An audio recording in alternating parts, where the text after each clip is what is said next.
Waalaikumsalam warahmatullahi wabarakatuh, Jen, Bapak dosen, selamat pagi, sehat selalu, Jen. Semuanya. Mohon maaf ini baru bisa online ya.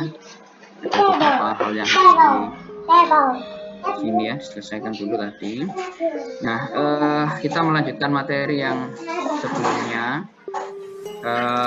Anda kemarin sudah mempelajari tentang pembuatan house of quality.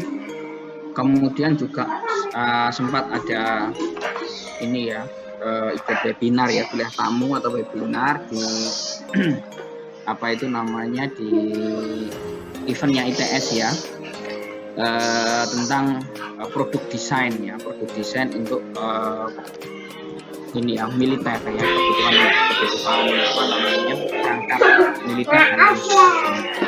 Nah, semoga yang lalu webinar itu bisa memberikan ini ya, bisa memberikan wawasan yang lebih lebih ini ya, relevan ya dengan produk-produk yang bisa dikembangkan di lingkungan militer. Bisa digambarkan masih ada itu baterainya. Hari ini kita melanjutkan pembahasan kita tentang produk specification.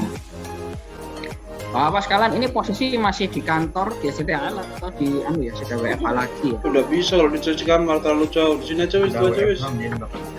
Oh, WFH, sudah WFH ya. Mulai kapan? Kemarin hari Kamis. Bisa hitung mulai hari ini, Jen. Oh, mulai hari ini ya. Makanya kemarin kan masih ini ya, saya koordinasi dengan Pak Joko, katanya masih ada olahraga ya waktu Rabu. Baik, kita lanjutkan ya. Jadi kalau kemarin sudah yang di webinar itu ya, terakhir Anda di study from office ya. Sekarang kita kembali lagi ke mode SFA. Jadi kita membahas tentang product specification. Nah, product specification ini berhubungan dengan apa itu namanya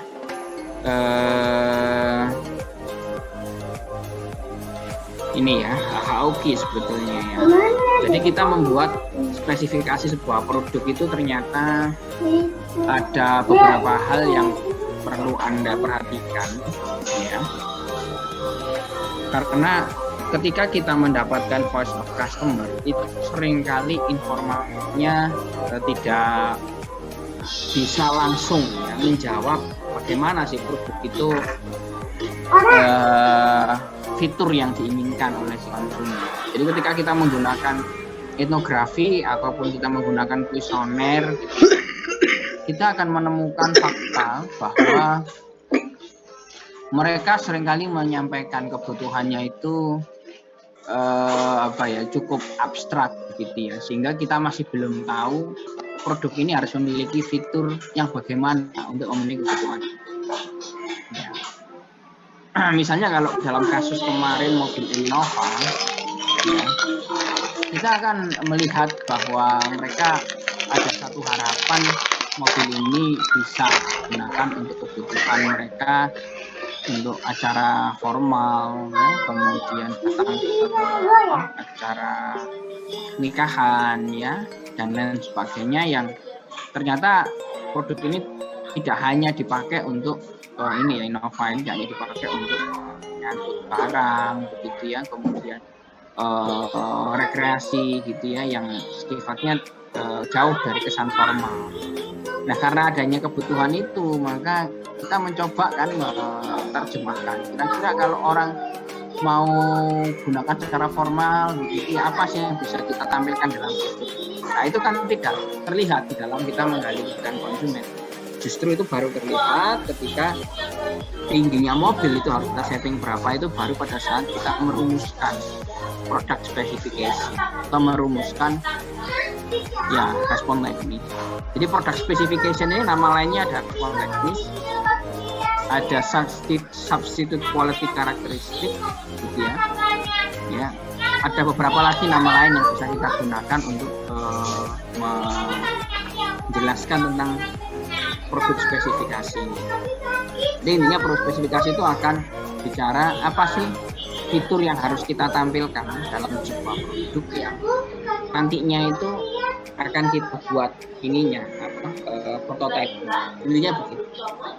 Jadi masalah yang seringkali kita hadapi pada saat kita mengembangkan sebuah produk itu, kita akan ketemu yang pertama adalah pertanyaan, gitu ya, pertanyaan.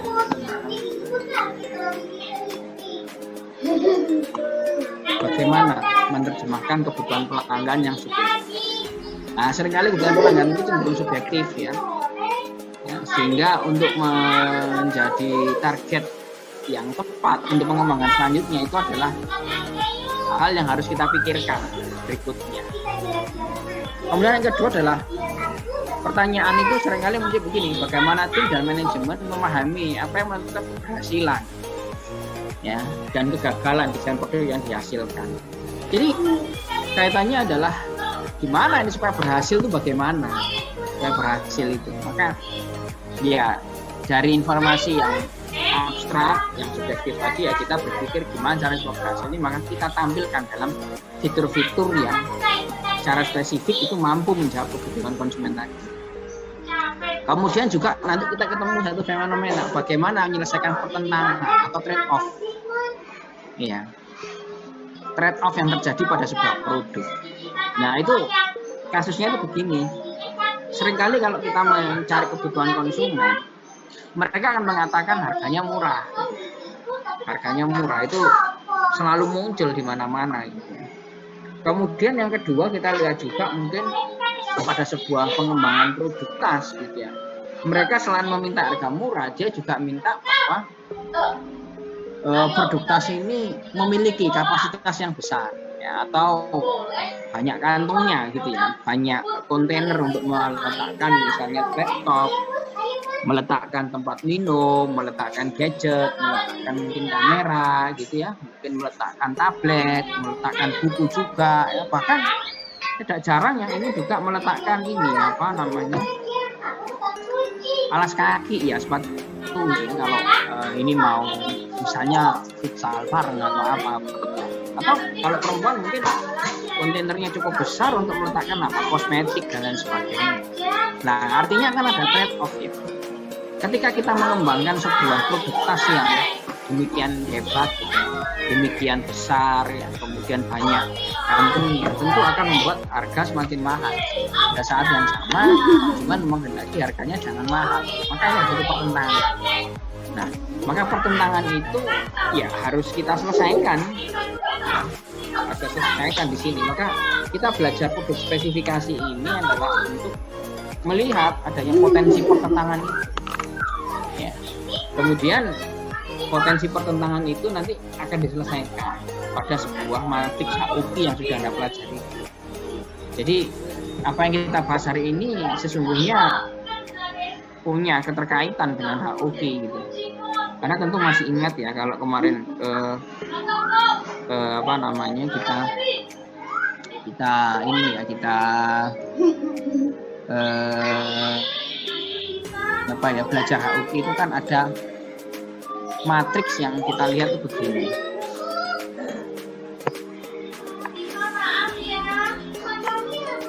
Yang di atas ini yang saya kasih tanda warna merah.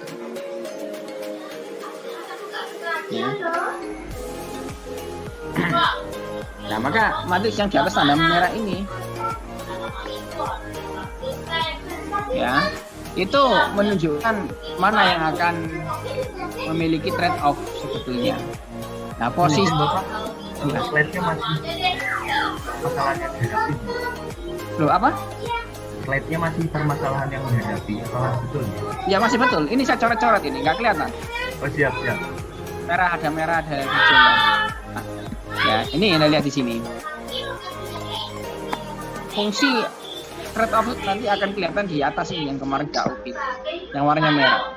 Nah, kita membuat apa itu namanya respon teknis itu tempatnya di sini, respon teknis atau produk spesifikasi. Nanti akan kita lihat nih. Begitu nanti ini ada yang bertentangan gitu ya, misalnya tandanya kan negatif kemarin ya, atau panah ke bawah, maka ini nanti akan tidak diprioritaskan. Ya, nanti tidak diprioritaskan. Ganti MiFi, Bir. Anu ganti MiFi. Wifi-mu diganti ke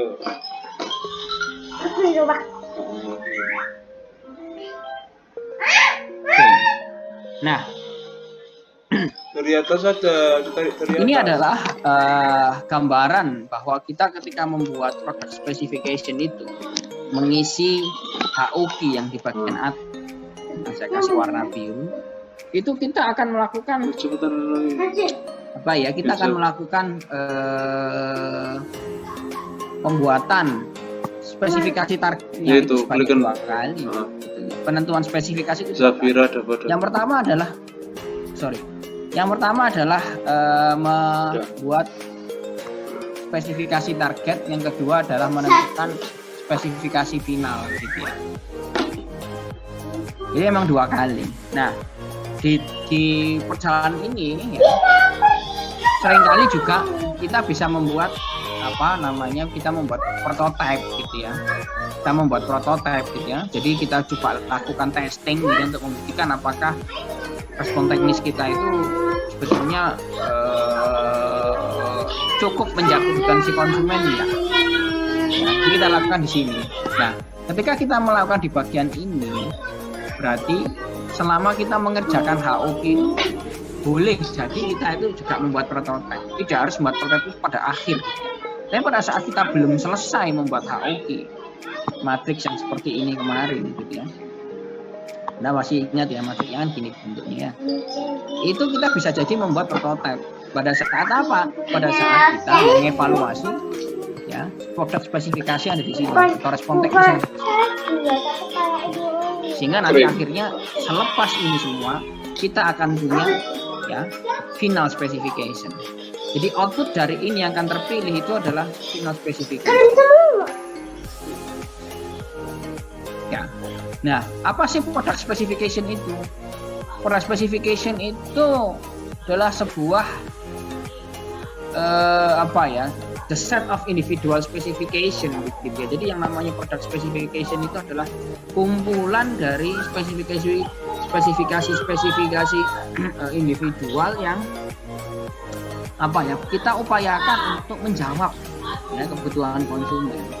Jadi kalau misalnya kemarin mau dipakai acara kondangan si mobil Innova itu, maka produk spesifikasinya adalah ground clearance-nya itu ya katakanlah maksimal 30 cm. Maka ground clearance maksimal 30 cm itu adalah product specification. Ya, product specification. Nama lain dari product specification ini product requirement. Ya. Sorry, ini stylus saya bermasalah. Nah, jadi gerak-gerak sendiri. Ya. Jadi kembali ke sini. Product specification nama lainnya adalah product requirement, engineering karakteristik, ya.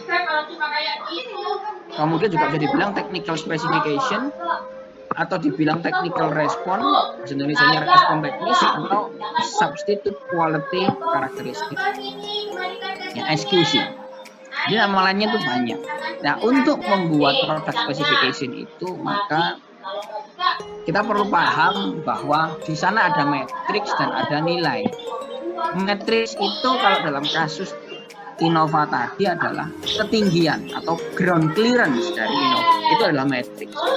Kemudian nilai metrik itu adalah kurang dari 30. Ya, maksimal 30. Itu adalah nilai metrik.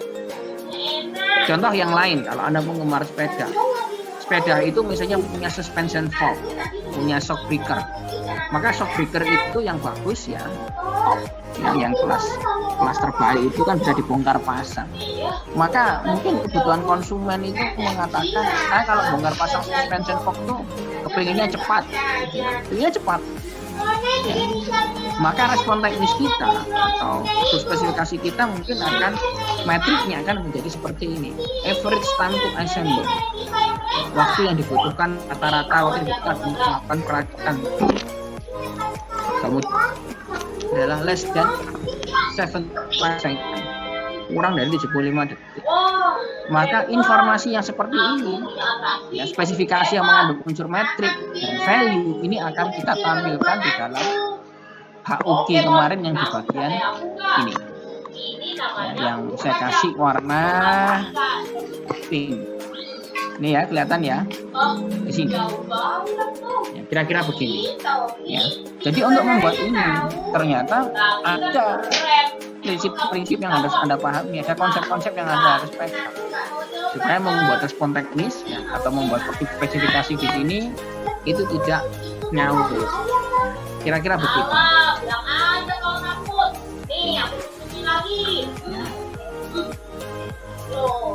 Saya minta izin 1 menit 2 menit ya, ini ada yang harus saya respon dulu ya dari tim saya. Bentar dulu ya.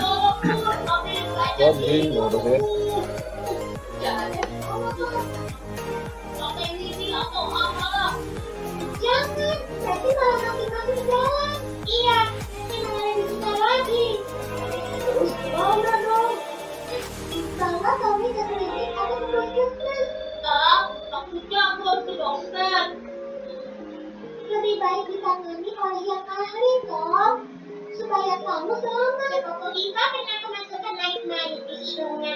Sudah cukup saat ini, tapi malah makin masuk ke dalam. Akhirnya dibawa ke rumah sakit. Beruntung sekali menikmati menjadi dewasa.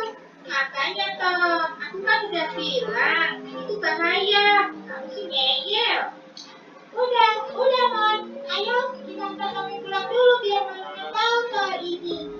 Udah, jangan takut. Itu kita harus mengandung 2 unsur ya. Pertama adalah matriksnya. Yang kedua adalah value-nya. Jadi ada deskripsinya. Ya, contohnya seperti ini, average time to assemble, atau tadi itu adalah ketinggian mobil ya. Kemudian yang value-nya adalah less than 75 seconds. Kalau tadi ground clearance-nya mobil maksimal 30 cm. Misalnya seperti itu ya. Jadi harus ada apa itu namanya? Nilainya, harus ada deskripsinya.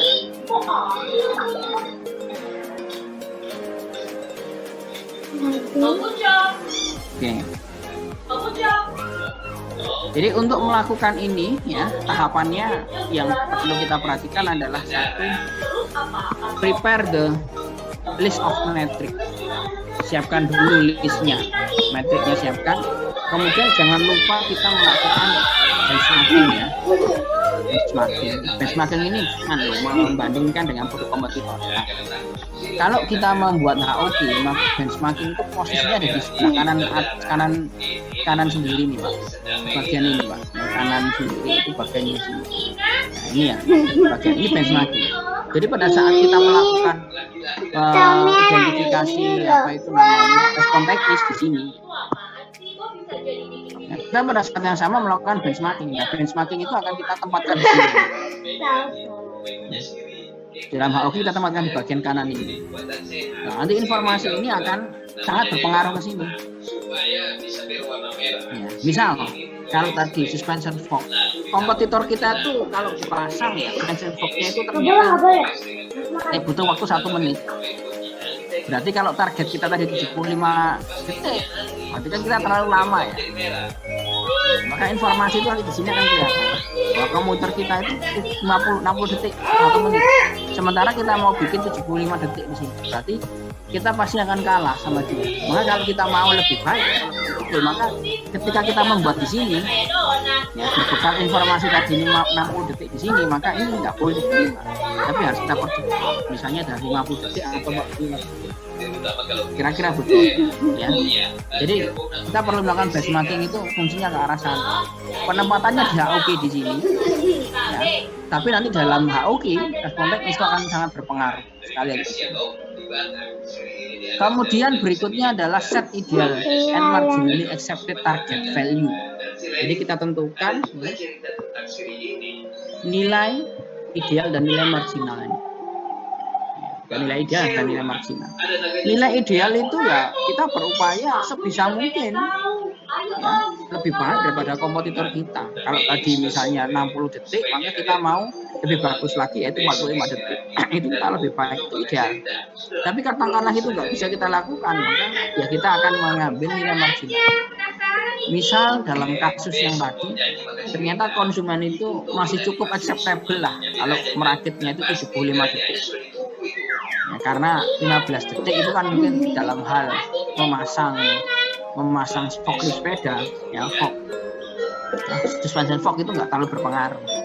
Nah, maka dalam hal ini ya kita akan boleh menggunakan nilai margin. Jadi nilai margin itu adalah nilai ambang batas yang masih bisa diterima oleh konsumen kita. Ininya begitu.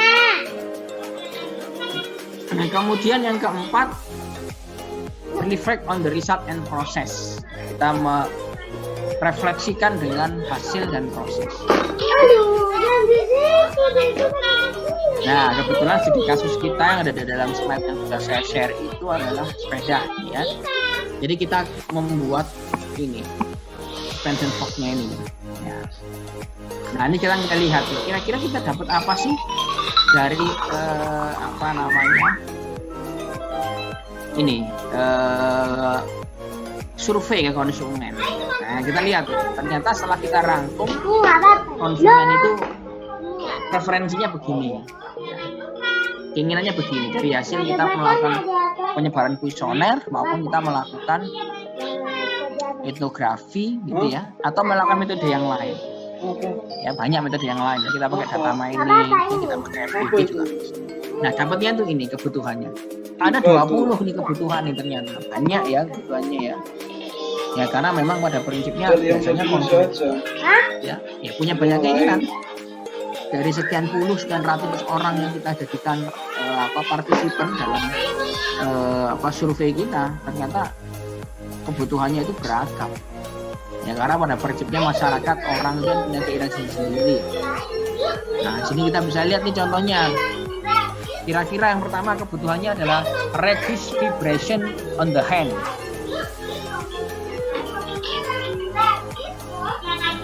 Mengurangi getaran pada tangan. Mengurangi getaran pada tangan. Kemudian ada low, easy, traversal of slow, difficult terrain. Pada suatu tanjakan ya atau jalan yang tidak normal begitu ya.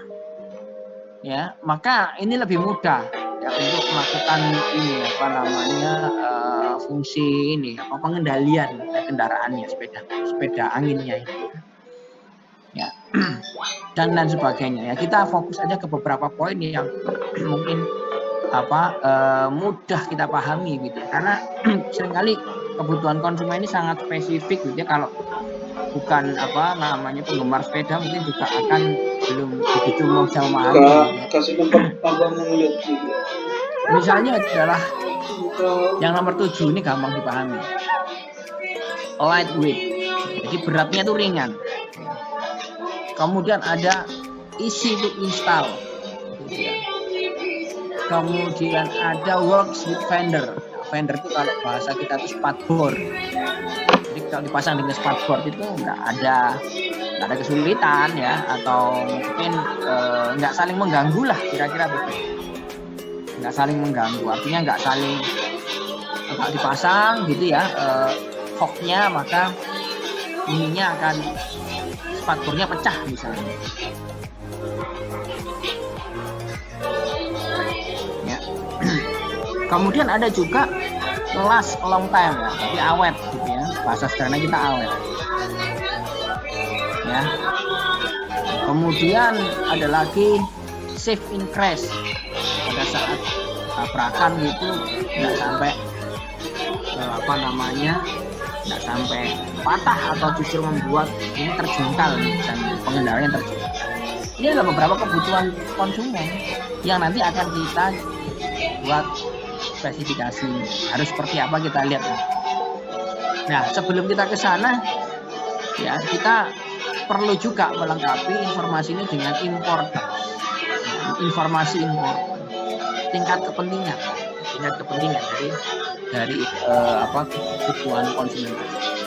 Nah, ini nanti akan masuk, informasi ini juga akan dipakai di dalam HUK. Ya, HUK kemarin tempatnya di mana? Tempatnya di sini, Pak. Bapak kalau sudah melihat HUK template yang saya berikan, di sini tempatnya. Ada tingkat kepentingannya berapa? Misalnya kalau kita lihat sini, reduce vibration in the hand. nilainya 3. Berarti ini dianggap cukup penting. Cukup penting. Jadi 1 itu menggambarkan mungkin tidak terlalu penting, 2 cukup penting, yang 3 itu penting, 4 itu sangat penting, 5 itu sangat penting sekali. Jadi ini menggambarkan sebuah tingkat, ya, sebuah gradasi, ya, kepentingan. Jadi kalau semakin kecil nilainya semakin tidak penting, semakin besar semakin penting sekali. Contoh, not contaminated water, ya, dan nilai-nilai. Maka suspension ini supaya diharapkan begitu ya, sama si konsumen itu nggak mudah berkarat lah, kira-kira begitulah ya. Tidak terkontaminasi dengan air itu mungkin maksudnya ya tidak mudah berkarat ya, karena kalau kena air kan bisa berkarat ya, logam ya.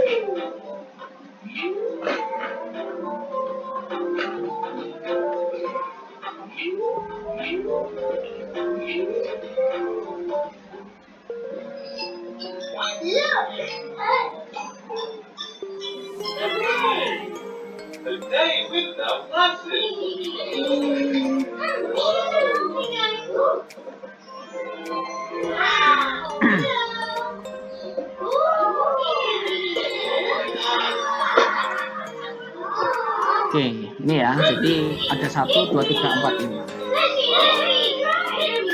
Nah, berikutnya adalah ya, step 1 ya. Kita masuk ke step 1.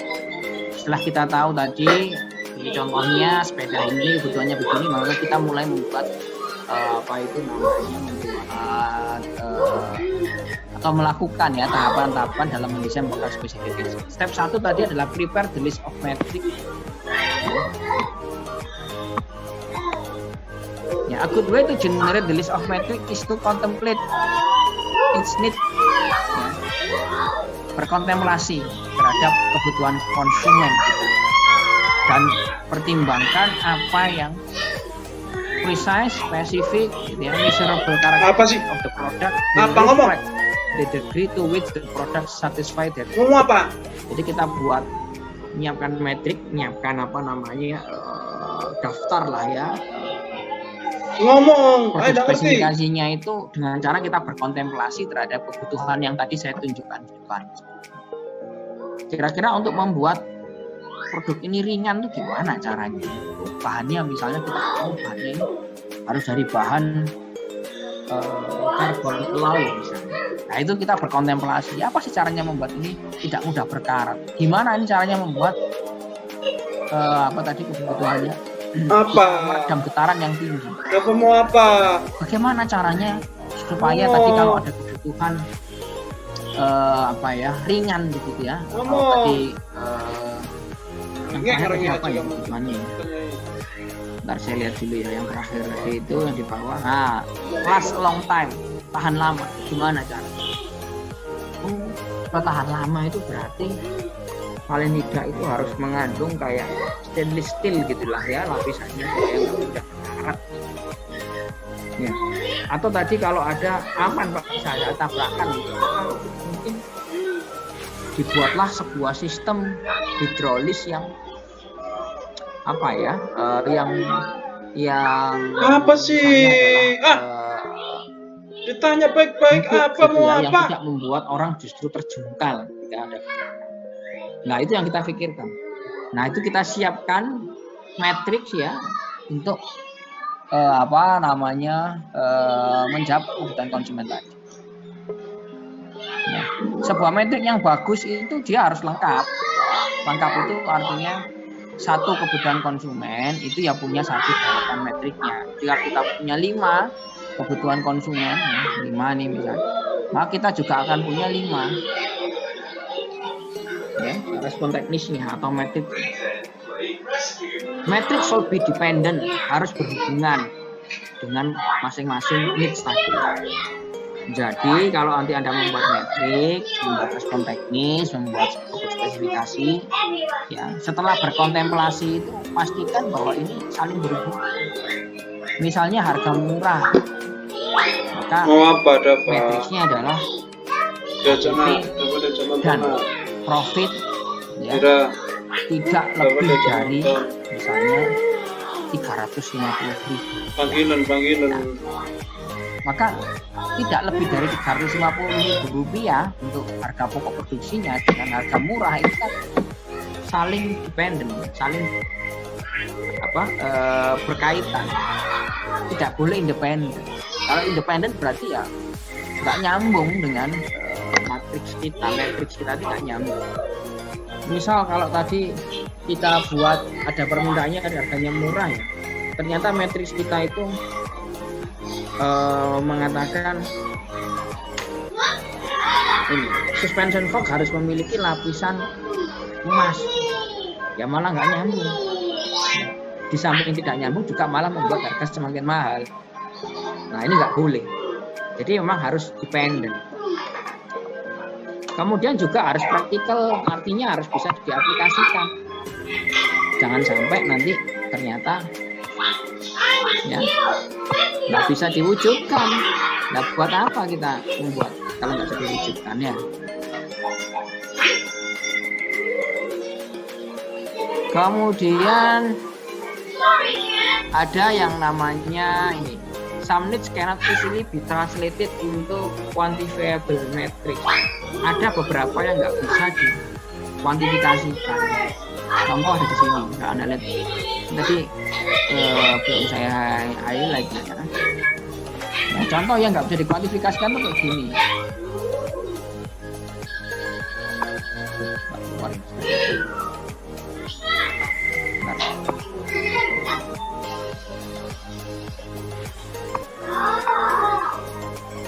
Nah ini keluar ya. Nah, agak macet ini dari sini. Nah ini.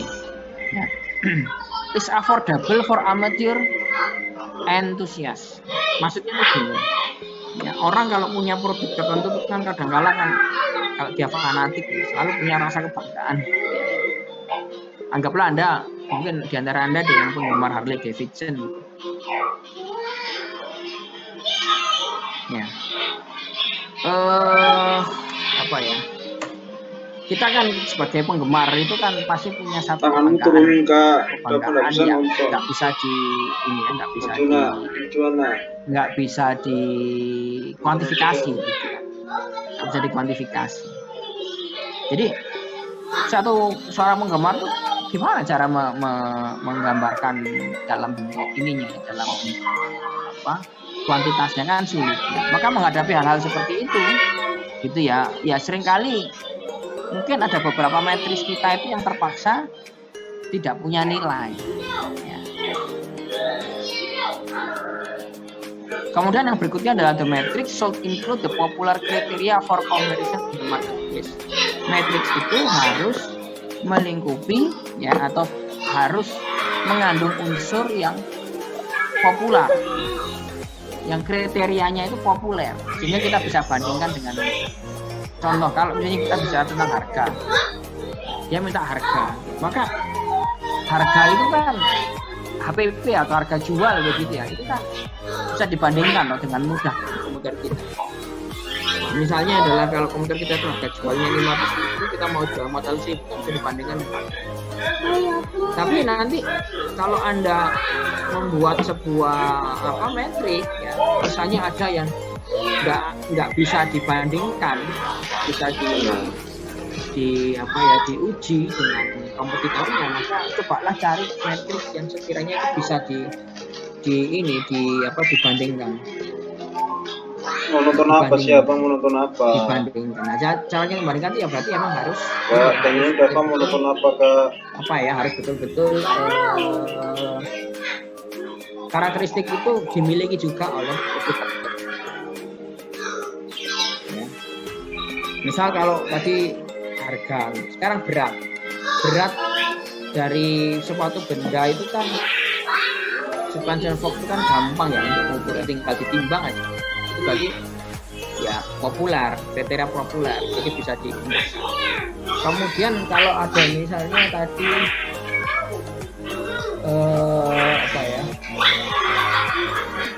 untuk memasang gitu, itu kan bisa dibandingkan dengan mudah ya, karena diukur waktunya 1 menit, di sini kita ukur waktu 10 menit, itu bisa bandingkan, ukurnya itu gampang. Nah, itu sebagai input populer kriteria. Nah, kita ini lihat ini sekarang. Kira-kira matriks ini apa yang bisa untuk kita gunakan ya untuk menjawab kebutuhan konsumen tadi. Nih contoh nih yang tadi kita bahas, ternyata dia kepingin getaran pada tangan pada saat digunakan itu rendah. Maka respon teknisnya dia adalah dengan cara apa?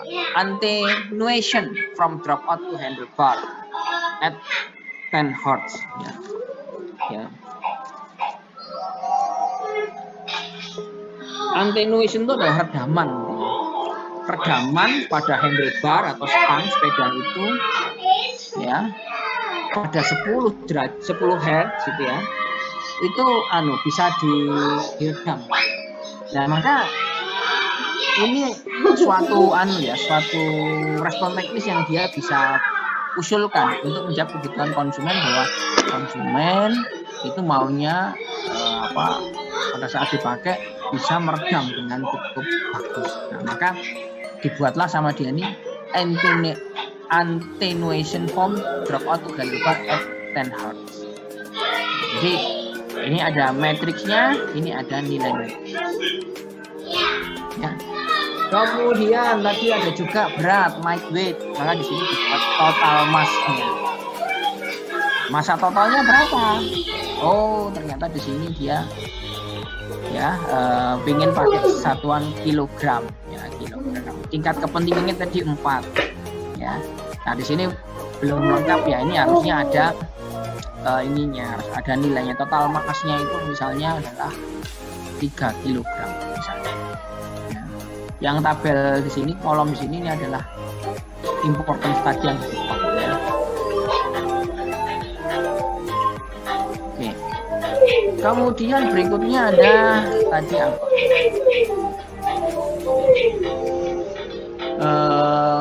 Dia bisa tahan lama ya. Bisa tahan lama itu kira-kira yang mana ya? Ini apa? Matriksnya.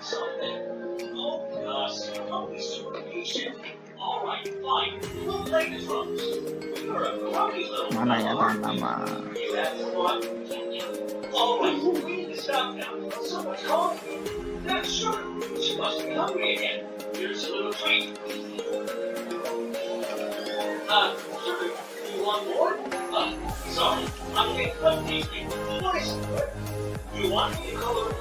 Oh, di sini nggak disebutkan ya Nggak ada. Jadi diabaikan. Jadi memang boleh. Ya, dalam prakteknya beberapa ini ya diabaikan ya, sehingga kita fokus pada hal-hal tertentu ya. Nah, ini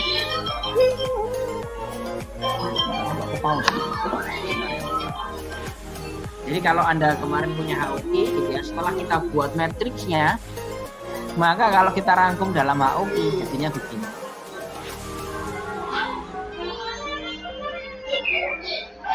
Ya. Nah, kita taruh di atas posisinya. Nah, nanti kita akan buat ini hubungan-hubungan ini. Kita tandain hubungannya. Ya, kemarin kan sudah Anda ini ya, sudah Anda pelajari ya. Bahwa ini akan ada hubungan. Kalau nanti hubungannya itu kuat, maka nilainya ini dikasih kode. Tapi kalau enggak, ya dibiarkan kalau ada hubungan. Ya, boleh banyak sih hubungannya. Bisa jadi hubungannya itu begini. Seperti kita kemarin ada gini. Kemudian ada yang gini ya, atau lingkaran gini, kosong, nggak diarsir. Kemudian ada yang strip. Ada juga yang menggunakan model begini. Ya macam-macam sih. Tinggal notasi kita itu artinya apa. Kalau yang kayak gini nilainya 9. Kayak gini nilainya mungkin 3. Ini nilainya yang strip ini nilainya 0. Bisa kayak gitu. Kalau mau kita pakai ini mungkin bisa jadi nilainya tinggi. Ya boleh-boleh aja. Silahkan. Nanti ini akan kita gunakan untuk menghitung kebapan. Ya oke. Nah, kembali ke kasus metrik ini tadi. Jadi metrik yang baik itu ya mengandung matriksnya dan mengandung nilai metrik. Nah, nilai matriksnya itu nanti akan kita tentukan setelah kita melakukan benchmark. Kita akan tentukan nilai matriksnya itu setelah benchmark. Nah, anggaplah produk kita itu adalah ST-Track ini ya. Maka kita melakukan benchmark terhadap komputer yang ini. Ada Manire, ada ROX Hex Quadra, ya,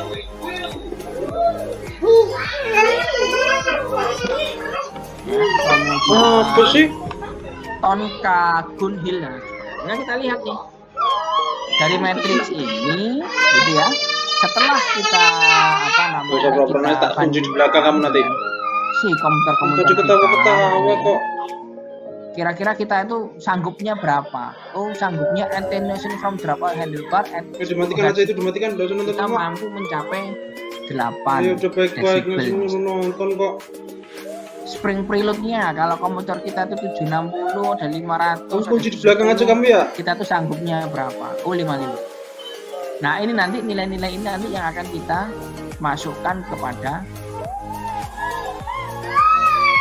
gambar HUD ini. Kenapa Jadi, sih tahapnya kamu seperti itu? Nah, ini akan kita lengkapi dengan nilai-nilai Kamu ini. kenapa udah ketawa-ketawa tiba-tiba? Nah, sampai ke sini ya.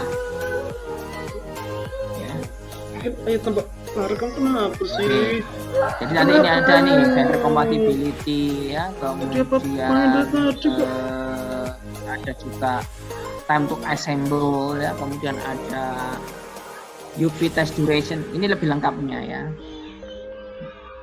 Nah, nanti ini akan kita masukkan dalam matrix tadi di depan. Nah, kemudian yang ketiga, set ideal and marginally acceptable target value.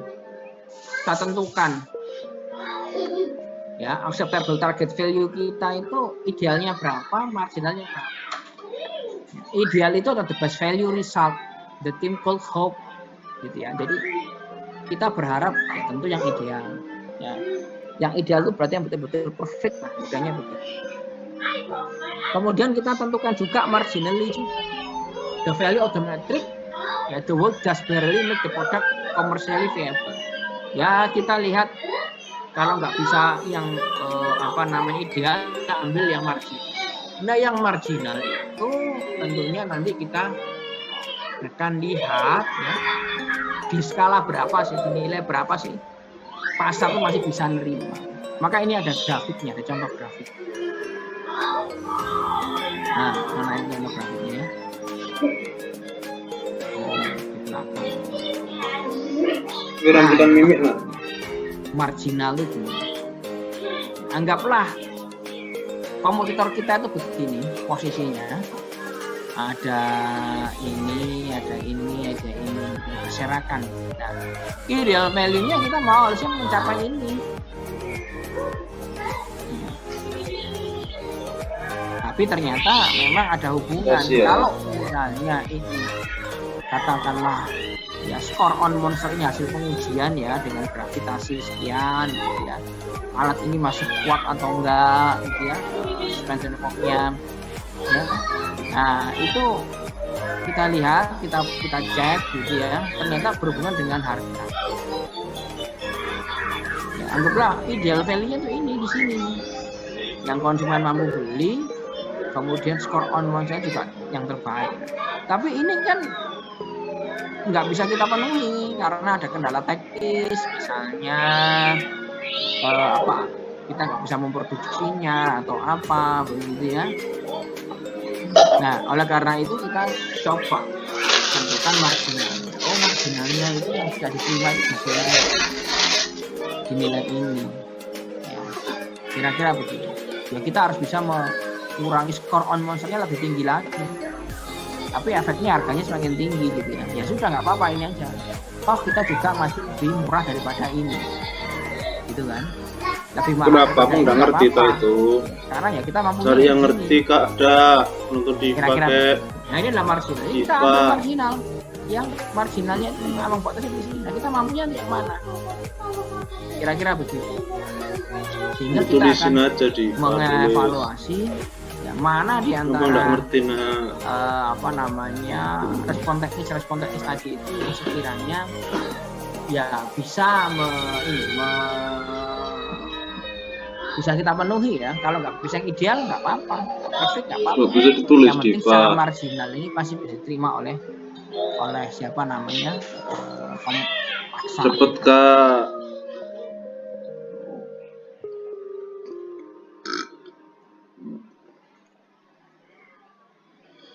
Diva cabut gigi. Tuh sana tuh Diva tuh sana. Nah, untuk membuat nilai itu bisa jadi kita menggunakan at least x, at most x, between x dan y, exactly x, dan set of discrete value. Itu Kak, Contoh biar ini. apa? Lari 3 kali.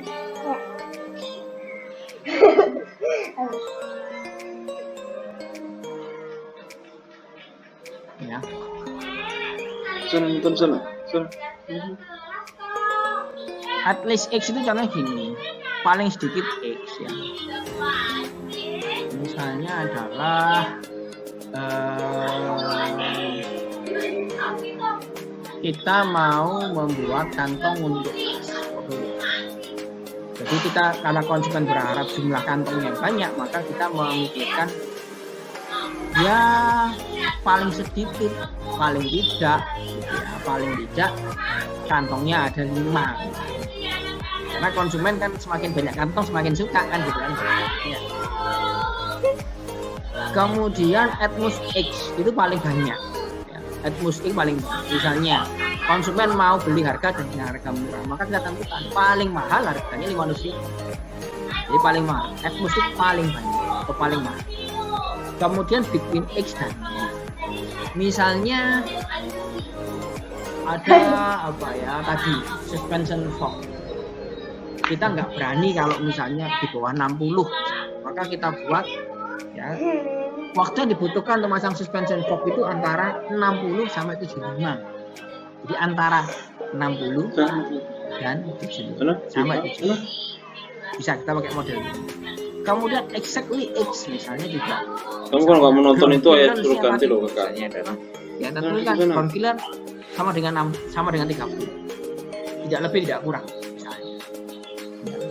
Kemudian juga a set of discrete value, jadi berupa beberapa apa namanya angka discrete, ya angka discrete. Nanti kita lihat contohnya.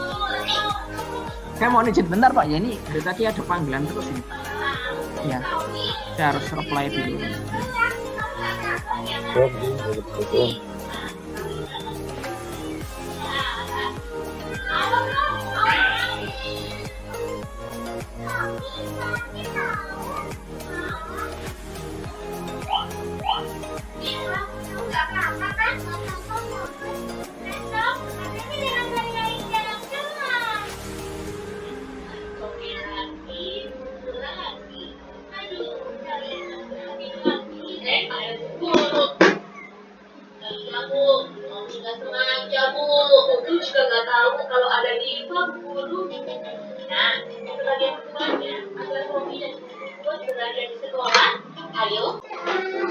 Jadi pada kasus apa namanya panggilan adiknya Kak.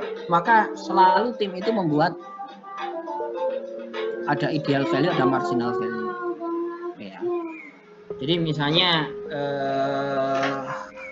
spring prelude gitu ya. Dari hasil benchmarking ideal value-nya kita di sini. Tapi ternyata kita setelah dievaluasi lagi, dicek sana sini gitu, kemudian di exercise ya. Kita sanggupnya di sini, marginal value di sini. Berarti nanti akan kita kejar yang ini Pak, bukan yang ini. Ya. Jadi kita buat marginal value dan ada ideal value. Sebisa mungkin kita upayakan yang ini ya. Tapi kalau misalnya dalam suatu kasus, ya kita membuat ini nggak punya teknologi, ya kemudian kita belum tahu mekanismenya gimana, kita belum tahu kendala-kendalanya gitu ya, maka ya kita mungkin turunkan ideal value jadi marginal. Kemudian tahap yang keempat adalah reflect on the result and the process. Mustahil ya Allah nak, jangan kayak gitu nak.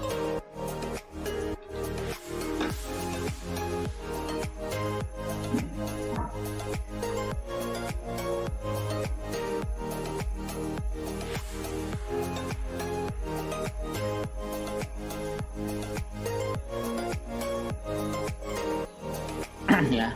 Jadi yang berikutnya adalah reflect on the result and the process ya. Jadi kita kembali lagi ya, cek lagi kira-kira apa yang sudah kita buat matriks dan dalam matriksnya itu bisa spesifik memenuhi keinginan konsumen atau enggak. Kita cek lagi, kita review lagi. Ya, kita lakukan evaluasi kembali. Sekiranya masih ada suatu hal yang perlu kita benahi, maka kita akan benahi. Kira-kira begitu. Ya. Nah, kemudian kalau ini sudah, ya tadi kita buat target, spesifikasi target yang di depan, yang di sini, maka kita nanti pada akhirnya akan menentukan soalnya. Ya, setelah kalau Anda membuat ini ya. Setelah nanti Anda isi gitu kan. Oh, nanti ini ada trade off, ada yang benturan gitu ya. Maka Anda selesaikan tuh tidak mudah. Anda mau pilih yang salah satunya atau Anda mau kompromikan gitu ya. Sudah dilakukan evaluasi gitu ya. Maka nanti kita akan buat final specification. Nah, seringkali untuk membuktikan trade off ini kita harus melakukan product testing di sini. Ya, jadi demikian. Sehingga mungkin dalam pelaksanaan HOG ini kita bikin prototipe sederhana begitu ya, untuk nanti memudahkan kita dalam menentukan spesifikasi akhir. Kira-kira gitu. Sehingga ya kita prosesnya cukup panjang di sini sebetulnya ya. Kalau secara HOG sendiri mengisi supaya lengkap itu gampang. Tapi yang sulit adalah gimana caranya untuk mencari solusi terhadap trade-off, bagaimana caranya untuk membuktikan prototipe ini supaya nanti kita bisa mendapatkan final specification.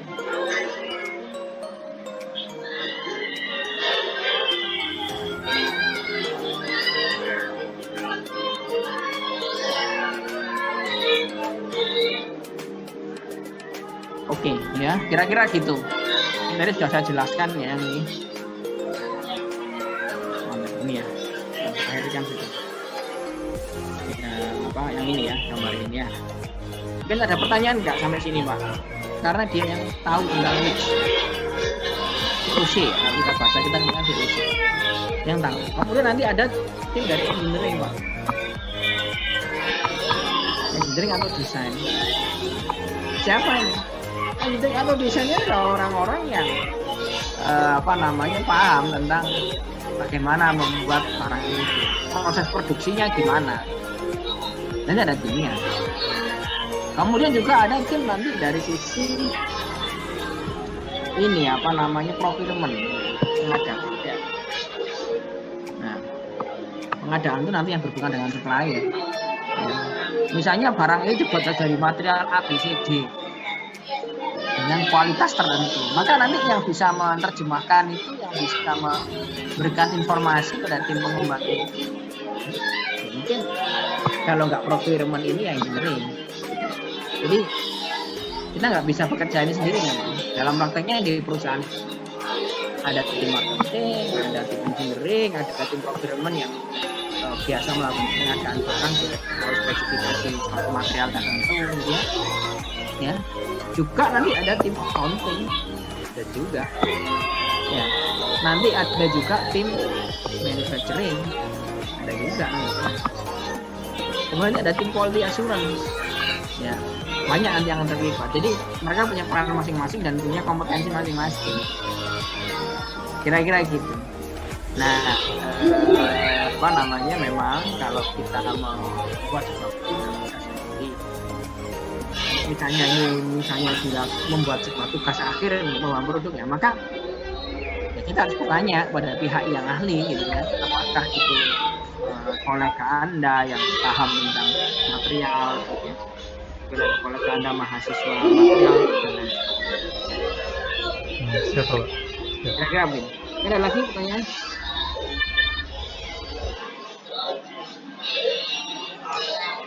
Kalau nggak ada, mungkin kita akhiri dulu ya. Semoga bisa dipahami dan saya mohon maaf